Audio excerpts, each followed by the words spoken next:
নমস্কার বন্ধুরা, আশাকর্মী ইন্টারভিউ প্রশ্ন উত্তর আলোচনার নতুন একটি ক্লাসে তোমাদের সকলকে স্বাগত জানাচ্ছি। আজকের এই ক্লাসে আমরা দেখব যে আশাকর্মীর ইন্টারভিউয়ে কোন প্রশ্নগুলি বারবার ঘুরে ফিরে করা হয়ে থাকে। পশ্চিমবঙ্গের যে কোনো জেলাতে যখনই আমাদের এই আশাকর্মীর ইন্টারভিউ নেওয়া হয় তখন কোন প্রশ্নগুলি রয়েছে যেগুলি বারবার ঘুরে ফিরে ক্যান্ডিডেটকে জিজ্ঞাসা করা হয়ে থাকে। তো তোমরা যারা আশাকর্মীর জন্য প্রিপারেশন নিচ্ছ বর্তমান দিনে, তোমাদের জন্য কিন্তু আজকের এই ক্লাসটি অত্যন্ত গুরুত্বপূর্ণ হতে চলেছে, কারণ অত্যন্ত গুরুত্বপূর্ণ প্রশ্ন উত্তরগুলি নিয়ে আলোচনা করব যেগুলি আমাদের সামনের দিনে আশাকর্মীর ইন্টারভিউয়ে জিজ্ঞাসা করা হতে পারে। ঠিক আছে, তো যারা আশাকর্মীর জন্য প্রিপারেশন নিচ্ছ চ্যানেলটিকে সাবস্ক্রাইব করতে ভুলবে না। এইরকমই একদম বিনামূল্যে ফ্রি ক্লাস তোমরা কিন্তু পেতে থাকবে আমাদের এই চ্যানেল থেকে। ফার্স্ট কোশ্চেন দেখো, ম্যাক্সিমাম টাইম আমাদের কিন্তু এই প্রশ্নটি জিজ্ঞাসা করা হয়ে থাকে। ম্যাক্সিমাম টাইম জিজ্ঞাসা করা হয়ে থাকে যে পশ্চিমবঙ্গে কয়টি জেলা আছে, বারবার জিজ্ঞাসা করা হয়। ঠিক আছে, তো দেখো পশ্চিমবঙ্গের জেলার সংখ্যা হচ্ছে বর্তমানে 23টি। পশ্চিমবঙ্গে বর্তমানে 23টি জেলা রয়েছে। ঠিক আছে, চলো নেক্সট কোশ্চেন দেখো। আরও একটি কোশ্চেন বারবার জিজ্ঞাসা করা হয়, সেটি কি বলা হয়েছে যে পশ্চিমবঙ্গের জেলাগুলিকে কয়টি ভাগে ভাগ করা যায়। পশ্চিমবঙ্গের জেলাগুলিকে কয়টি ভাগে ভাগ করা যায়, এই প্রশ্নটি কিন্তু বারবার জিজ্ঞাসা করা হয়। তখন তোমার উত্তর হবে যে 5 ভাগে ভাগ করা হয় পশ্চিমবঙ্গের জেলাগুলিকে। ঠিক আছে, চলো নেক্সট দেখো। নেক্সট প্রশ্ন যেটি জিজ্ঞাসা করা হয় সেটি হচ্ছে পশ্চিমবঙ্গের একটি গ্রামীণ জেলার নাম লেখো। পশ্চিমবঙ্গের একটি গ্রামীণ জেলার নাম লেখো। তো পশ্চিমবঙ্গের একটি গ্রামীণ জেলা হচ্ছে বাঁকুড়া জেলা, এছাড়াও অন্যান্য আরও জেলা রয়েছে। তো এখানে একটি জেলার নাম দিয়েছি, বাঁকুড়া জেলা, দেখতেই পাচ্ছ। চলো নেক্সট কোশ্চেন দেখো। নেক্সট কোশ্চেন দেখতে পাচ্ছ, অত্যন্ত গুরুত্বপূর্ণ কোশ্চেন। বলা হয়েছে যে পশ্চিমবঙ্গে কয়টি বিভাগ আছে ও কী কী। পশ্চিমবঙ্গে কয়টি বিভাগ আছে ও কী কী, এই কোশ্চেনটি যখন তোমাকে জিজ্ঞাসা করবে তখন তোমার উত্তর হবে পশ্চিমবঙ্গে 5টি বিভাগ রয়েছে, যথা জলপাইগুড়ি বিভাগ, মালদা বিভাগ, বর্ধমান বিভাগ, প্রেসিডেন্সি বিভাগ এবং মেদিনীপুর বিভাগ। ঠিক আছে, চলো নেক্সট কোশ্চেনে চলো দেখো। নেক্সট দুটো কোশ্চেন এখান থেকে দেখতে পাচ্ছ। একটা হচ্ছে জেলা প্রশাসনের প্রধান কর্মকর্তা কে। জেলা প্রশাসনের প্রধান কর্মকর্তা কে, যেটা হচ্ছে অ্যান্সার হবে তোমার ডিএম বা ডিস্ট্রিক্ট ম্যাজিস্ট্রেট, বা তোমার বাংলাতে বললে জেলা শাসক। ঠিক আছে, যেটি বলবে তুমি বাংলাতে বলাটাই বেটার হবে তোমার, জেলা শাসক এটার অ্যান্সার। নেক্সট আরও একটা কোশ্চেন জিজ্ঞাসা করা হয় যে সংগ্রাহক হিসাবে জেলা শাসকের কাজ উল্লেখ করো। জেলা শাসক মানে কি বললাম, ডিএম। তাহলে সংগ্রাহক হিসাবে ডিএমের কাজ কি থাকে। তো ডিএমের কাজ হচ্ছে সংগ্রাহক হিসাবে দেখো এখানে ভূমি রাজস্ব সংগ্রহ এবং কর সংগ্রহ প্রভৃতি, এই দুটো রয়েছে এখানে। তুমি একটাও বলতে পারো, দুটোও বলতে পারো। চলো নেক্সট দেখো। নেক্সট একটা প্রশ্ন জিজ্ঞাসা করা হয় আমাদের যে মহকুমার প্রধান শাসক কে। মহকুমার প্রধান শাসক কে। তো মহকুমার প্রধান শাসক হচ্ছে এসডিও। দেখো এখানে অপশন রয়েছে এসডিও বা মহকুমা শাসক। ঠিক আছে, চলো নেক্সট। নেক্সট অত্যন্ত গুরুত্বপূর্ণ প্রশ্ন, এই প্রশ্নগুলি কিন্তু বারবার জিজ্ঞাসা করা হয়। দেখো বলা হয়েছে ভারতে শিশু মৃত্যুর হার বেশি হওয়ার কারণ কি। ভারতে শিশু মৃত্যুর হার বেশি হওয়ার কারণ কি, এই প্রশ্নটি কিন্তু বারবার জিজ্ঞাসা করা হয়। তো উত্তর তোমার কি হবে, উত্তর হচ্ছে ভারতে শিশু মৃত্যুর হার বেশি হওয়ার কারণগুলির মধ্যে অন্যতম হলো অপুষ্টি। অন্যতম হচ্ছে অপুষ্টি। এছাড়াও রয়েছে আর কি কি দেখো, প্রসূতি মায়ের যত্ন না নেওয়া, শিশুকে বুকের দুধ না দেওয়া, তারপরে শিশুর স্বাস্থ্য ও সুস্থতা রক্ষার জন্য প্রতিষেধক টিকা না দেওয়া ইত্যাদি হচ্ছে কারণগুলি, হচ্ছে ভারতে শিশু মৃত্যুর হার বেশি হওয়ার কারণ এগুলি। ঠিক আছে, তো ভালো করে দেখে নাও এগুলি। তারপরে দেখো পুষ্টি কাকে বলে। তো তোমাদের ম্যাক্সিমাম টাইম কিন্তু আশাকর্মীর ইন্টারভিউয়ে এই পুষ্টি থেকে কিন্তু একটা দুটা প্রশ্ন কিন্তু জিজ্ঞাসা করা হবেই হবে। ঠিক আছে, আগেও আমাদের হয়েছে এবং সামনের দিনেও হবে। তো পুষ্টির যা সিলেবাস রয়েছে সেগুলি তোমরা খুব ভালো করে ক্লিয়ার করবে, পুষ্টি থেকে কিন্তু তোমাদের প্রশ্ন জিজ্ঞাসা করবেই করবে। ঠিক আছে, তো দেখো পুষ্টি কাকে বলে। পুষ্টি কাকে বলে, তো পুষ্টি হচ্ছে যে প্রক্রিয়া দ্বারা জীবের শরীরে ক্ষয়পূরণ ও বৃদ্ধি সাধন হয় তাকে পুষ্টি বলে। মনে থাকবে, যে প্রক্রিয়া দ্বারা জীবের শরীরে ক্ষয়পূরণ ও বৃদ্ধি সাধন হয় তাকে পুষ্টি বলে। ঠিক আছে, চলো নেক্সট দেখো। বলা হয়েছে পুষ্টি কত প্রকার ও কি কি। পুষ্টি কত প্রকারের ও কি কি। তো পুষ্টি হচ্ছে 2 প্রকার, একটা হচ্ছে স্বভোজী পুষ্টি, একটা হচ্ছে পরভোজী পুষ্টি। ঠিক আছে, নেক্সট দেখো অত্যন্ত গুরুত্বপূর্ণ কোশ্চেন। বলা হয়েছে যে পুষ্টির প্রধান উপাদানগুলি কি। পুষ্টির প্রধান উপাদানগুলি কি, বারবার জিজ্ঞাসা করা হয়।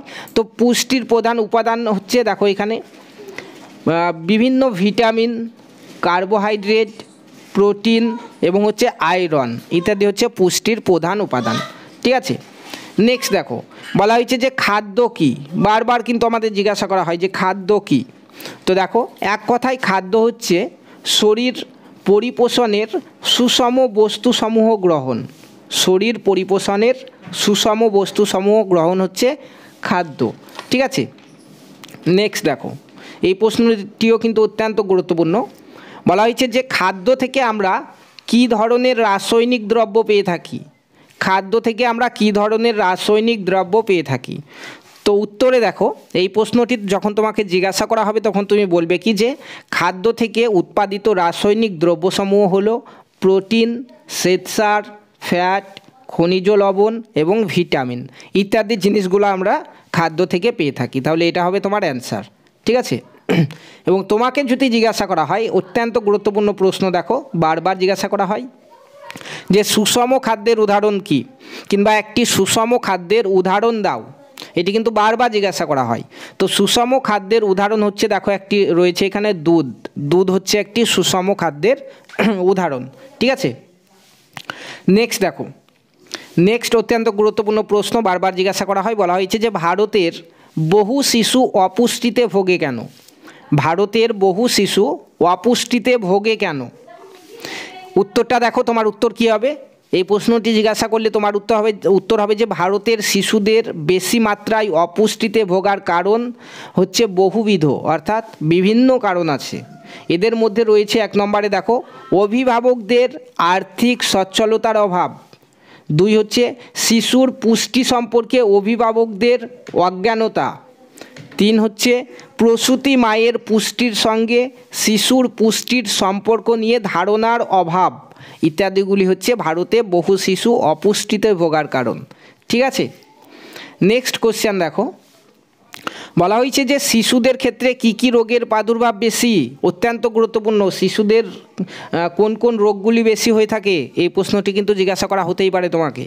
তো এই প্রশ্নটি জিজ্ঞাসা করা হলে তোমার উত্তর দেখো অনেকগুলি উত্তর এখানে রয়েছে, এর মধ্যে বলবে তুমি যেগুলো মনে থাকবে। দেখো এক হচ্ছে পোলিও রোগ, এক হচ্ছে হাম রোগ, তারপর হচ্ছে ডিপথেরিয়া, হুপিং কাপ, তারপর হচ্ছে টিটেনাস, কোয়াশিওরকর ইত্যাদি রোগগুলি কিন্তু শিশুদের ক্ষেত্রেই বেশি হয়। ঠিক আছে, তো দেখো এখানে 3, 4, 5, 6টি রোগ রয়েছে, ভালো করে মনে রাখবে এগুলি। ঠিক আছে, নেক্সট কোশ্চেনে দেখো বলা হয়েছে কীভাবে শিশুর অপুষ্টি দূর করা যায়। আসবে ঠিক আছে, মানে জিজ্ঞাসা করবেই প্রায়। তো কিভাবে শিশুর অপুষ্টি দূর করা যায়, উত্তর কী হবে? দেখো যেহেতু মহিলাদের আয়ের বেশিরভাগটাই তার শিশুর পেছনে খরচ হয়, তাই মহিলাদের রোজগারের সুযোগ বৃদ্ধি করলেই শিশুর অপুষ্টির বেশিরভাগ দূর হয়ে যাবে। ঠিক আছে, নেক্সট কোশ্চেন দেখো বলা হয়েছে যে রক্তাল্পতা রোগের মূল কারণ কি বলে মনে হয় তোমার। রক্তাল্পতা রোগের মূল কারণ কি তোমার কি মনে হয়? তখন তোমার উত্তর হবে রক্তাল্পতা বলতে বোঝায় রক্তে লোহিত কণিকার স্বল্পতাকে। পুষ্টিকর খাদ্যের অভাবে লোহিত কণিকার উৎপাদন ব্যাহত হয়, ফলে রক্তাল্পতা রোগটি দেখা যায়। ঠিক আছে, নেক্সট চলো আর কি কোশ্চেন রয়েছে দেখো বলা হয়েছে জড় বুদ্ধি সম্পন্ন শিশু বলতে কি বোঝায়, বা জড় বুদ্ধি সম্পন্ন শিশু বলতে কি বোঝো তুমি, এই কোশ্চেনটি জিজ্ঞাসা করা হবে। তখন উত্তর হবে তোমার শিশুরা তার পরিবেশ থেকে শিক্ষা লাভ করে, কিন্তু শিশুদের এই শিক্ষার যে সময়কাল ধরা হয়, কিছু কিছু শিশুর ক্ষেত্রে শিক্ষার এই সময় বিলম্বিত হয় বা মান ঠিক হয় না, এই শিশুদের জড়বুদ্ধি সম্পন্ন শিশু বলে। ঠিক আছে, নেক্সট দেখো বলা হয়েছে যে শিশু বিকাশের স্তরগুলি কী, বা শিশু বিকাশের স্তরগুলি কী কী। তো এই প্রশ্নের অ্যান্সার হবে তোমার যে শিশু বিকাশের স্তরগুলি হলো শৈশব অবস্থা, বাল্য অবস্থা, তারপর রয়েছে কৈশোরকাল এবং যৌবনকাল। এগুলি হচ্ছে শিশু বিকাশের স্তর। কী কী? শৈশব অবস্থা, বাল্য অবস্থা, কৈশোরকাল এবং যৌবনকাল। ঠিক আছে, নেক্সট দেখো বলা হয়েছে যে জড়বুদ্ধি সম্পন্ন শিশুদের যত্নের প্রক্রিয়াটি কী। জড়বুদ্ধি সম্পন্ন শিশু যারা রয়েছে তাদের যত্নের কী প্রক্রিয়া রয়েছে? তোমার উত্তর হবে জড়বুদ্ধি সম্পন্ন শিশুদের ক্ষেত্রে ধৈর্য রাখা উচিত, তার ঘাটতির সঙ্গে সকলকে মানিয়ে চলতে সাহায্য করা জরুরি, নিজে নিজে খাওয়া, স্নান করা, জামা কাপড় পরার জন্য উৎসাহ দেওয়া উচিত তাদের, ঠিক আছে। তারপরে হচ্ছে অন্য শিশুদের সঙ্গে খেলতে দেওয়া উচিত, ঠিক আছে, এইভাবে যত্ন নেওয়া হয়। তারপরে দেখো বলা হয়েছে কীভাবে শিশুর বৃদ্ধি লক্ষ্য করা যায়, কিভাবে শিশুর বৃদ্ধি লক্ষ্য করা যায়। তো দেখো শিশুর হাতের বের মেপে শিশু বৃদ্ধির হার লক্ষ্য করা যায়। 1 থেকে 5 বছরের স্বাস্থ্যবান শিশুর হাতের বের হওয়া উচিত 5 ইঞ্চি, ঠিক আছে। তো এই প্রশ্নগুলি কিন্তু বারবার আমাদের আশাকর্মীর ইন্টারভিউয়ে জিজ্ঞাসা করা হয়ে থাকে এবং সামনের দিনের জন্য যারা প্রস্তুতি নিচ্ছ তোমাদের জন্য কিন্তু অত্যন্ত গুরুত্বপূর্ণ এই প্রশ্নগুলি। অবশ্যই তোমরা ভালো করে এগুলি মুখস্থ করে রাখবে। পাশাপাশি তোমরা যারা যারা আশাকর্মী ইন্টারভিউর জন্য প্রস্তুতি নিচ্ছ আমাদের চ্যানেলটিকে সাবস্ক্রাইব করবে এবং কমেন্টে জানাবে কে কোন জেলা থেকে প্রস্তুতি নিচ্ছ। যদি বেশি কমেন্ট আসে আশাকর্মী ইন্টারভিউয়ের ক্লাসের জন্য, তাহলে এরপরে রেগুলার তোমরা আশাকর্মী ইন্টারভিউয়ের যে প্রশ্নগুলি বারবার জিজ্ঞাসা করা হয় সেগুলি নিয়ে ক্লাস পেতে থাকবে যদি বেশি কমেন্ট আসে, ঠিক আছে। চলো আজকের ক্লাসটি এই পর্যন্তই, দেখা হবে পরবর্তী আরও একটি ক্লাসে। ধন্যবাদ।